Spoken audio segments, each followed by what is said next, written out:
बढ़ चुका है, क्योंकि सिर्फ सीट पर बढ़े तनाव के बाद अखिलेश यादव अपना दल कमेरावादी से भी गठबंधन तोड़ चुके हैं और स्थिति यह हो गई है कि पल्लवी पटेल अब समाजवादी पार्टी से अलग हो चुकी है। लेकिन किसी और से गठबंधन पर अभी भी सस्पेंस बरकरार है। इससे पहले ओम प्रकाश राजभर समाजवादी पार्टी से अलग हुए, अब बीजेपी गठबंधन के साथ है।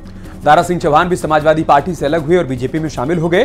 तो वहीं जयंत चौधरी भी समाजवादी पार्टी गठबंधन से अलग होकर, मतलब गठबंधन तोड़कर बीजेपी से गठबंधन कर चुके हैं। साथ ही महान दल के अध्यक्ष केशव देव मौर्य समाजवादी पार्टी से अलग हो चुके हैं। बात स्वामी प्रसाद मौर्य की करें तो उन्होंने समाजवादी पार्टी से इस्तीफा दिया, अपनी नई पार्टी बनाई, यानी बारी बारी से सबने अखिलेश से यारी तोड़ ली है। सिर्फ कांग्रेस ही समाजवादी पार्टी के साथ है। इसी पर आपको एक रिपोर्ट दिखाते हैं कि कैसे बारी बारी से सभी अखिलेश से दूर होते चले।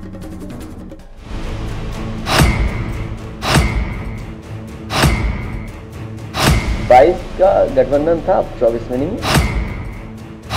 22 का गठबंधन था, अब 24 में नहीं है। जिस चुनाव में अखिलेश अपने कुनबे को मजबूत करने की कोशिश कर रहे थे, बीजेपी से मुकाबले के लिए इंडिया गठबंधन में नई जान भर रहे थे, वो गठबंधन अब उत्तर प्रदेश में पूरी तरह से बिखर चुका है और एक सीट की डिमांड के चलते अपना दल कमेरावादी से भी अखिलेश यादव का मोह भंग हो चुका है। इसलिए उन्होंने खुद गठबंधन तोड़ने का ऐलान कर दिया है। 22 का गठबंधन था, अब 24 में नहीं है। अभी आपको क्या लगता है? जो आपको लगता है वो न्यूज चलाइए।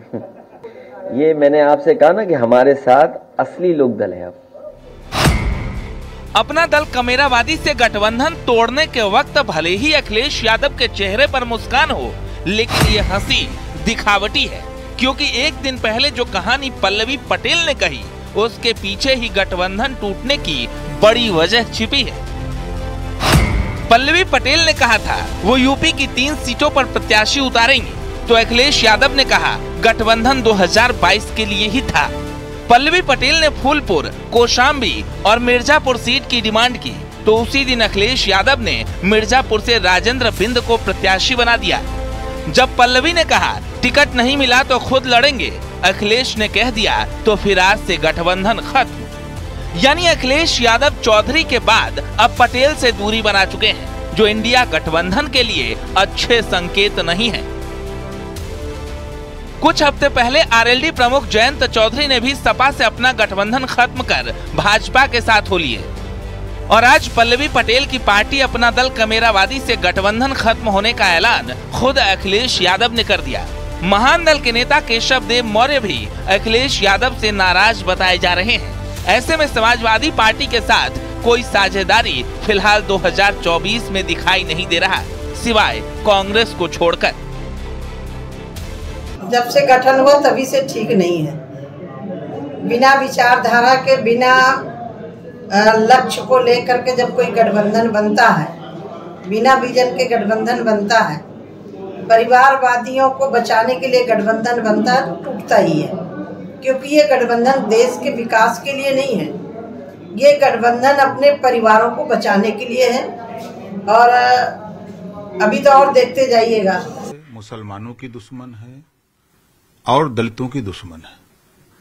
वो कभी नहीं चाहते कि पिछड़ों से लीडरशिप पैदा हो, अनुसूचित जाति जनजाति के बीच से लीडरशिप पैदा हो और अल्पसंख्यक समाज से लीडरशिप पैदा हो। ये कभी नहीं चाहते हैं। इसी के शिकार पल्लवी पटेल जी भी हैं, ओम प्रकाश राजभर भी हैं, उन्हीं के शिकार बहुजन समाज पार्टी भी है, उन्हीं के शिकार 2022 में आपने देखा कि चंद्रशेखर आजाद, वो भी उन्हीं के शिकार हैं। अब विपक्ष के टूटते गठबंधन पर बीजेपी ने भी निशाना साधा है। यानी पहले मायावती का अकेले चुनाव लड़ने का फैसला, फिर जयंत चौधरी का साथ छूटा, तो अब पल्लवी पटेल ने भी सियासी खेल कर दिया। ऐसे में अखिलेश यादव के लिए 24 की राह आसान नहीं है। Bureau report, news 18।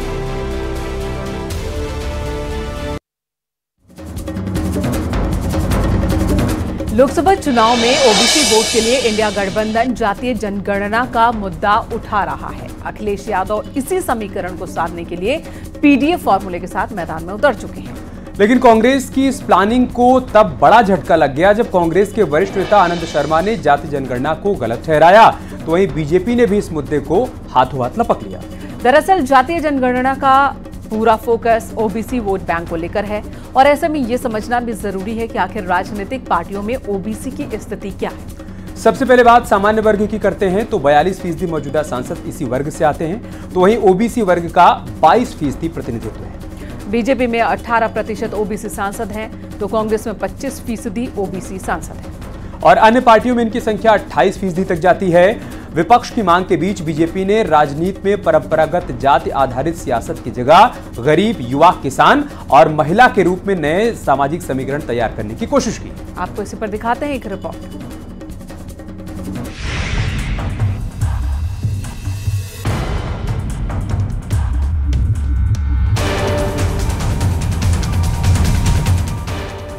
बिहार में जातिगत सर्वे के बाद देश की राजनीति में एक बार फिर दलित और ओबीसी पर सियासत तेजी से गर्मा गई है।